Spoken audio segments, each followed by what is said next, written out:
Hey guys, I know this kind of seems like the intent of this video is lame, but I'm just very serious when I say I have finished Finnegan's Wake. It took me a full year to read it and a lot of books about it to read it. And this is the copy I got, the Penguin edition.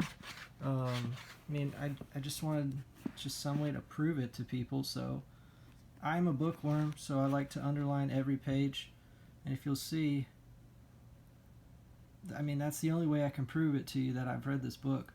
Is I couldn't have just randomly gone through here and did a couple scribbles here, a couple things there, but I have lines, circles, stars, even notes.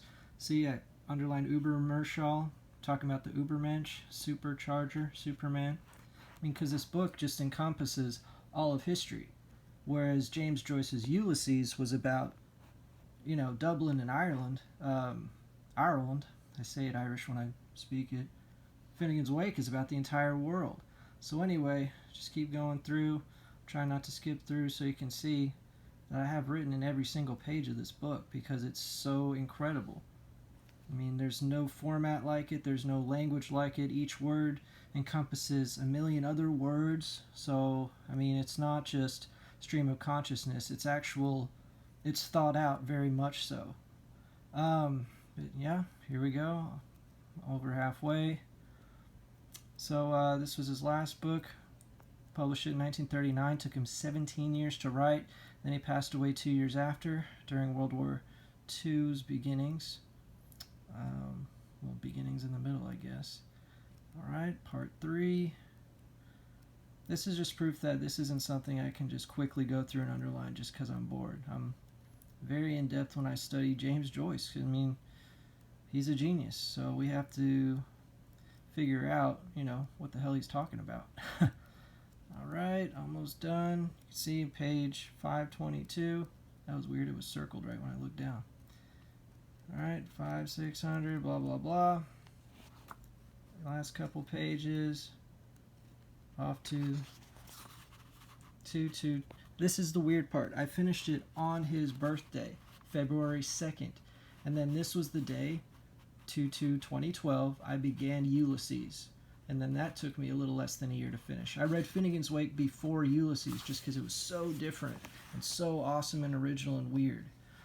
So I just happened to have finished Finnegan's Wake on his birthday, and then Ulysses was published 2/2/1922. So on exactly the 90th anniversary of James Joyce's publication of Ulysses, I begin starting Ulysses. This is the original 1922 edition, and this is the 1961 edited edition. So there's a lot of stuff that kind of messed up. The publishers messed up a lot of stuff in this first edition in 22. And lastly, this is the restored Finnegan's Wake. Only the real James Joyce scholars have this book. Okay, it's Finnegan's Wake, but it has all the typos that this technically had. You might think it's a typo, but James Joyce had a specific spelling for every word in Finnegan's Wake.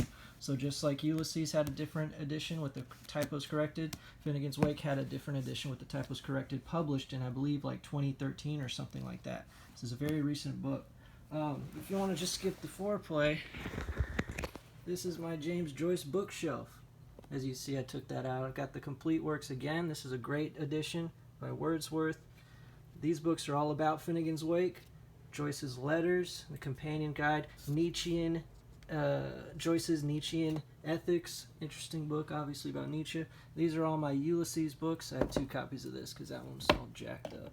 This is a good starter by Gilbert. Ulysses Annotated, that is incredibly informative, and James Joyce's biography. Cool, huh? Anyway, that's for the real dorks. So, when I found him, my mind was totally blown, okay? But y'all have a good one. Take it easy, and take your time, because it's not just to be scholarly. It's fun to read these kind of books, okay? Peace out.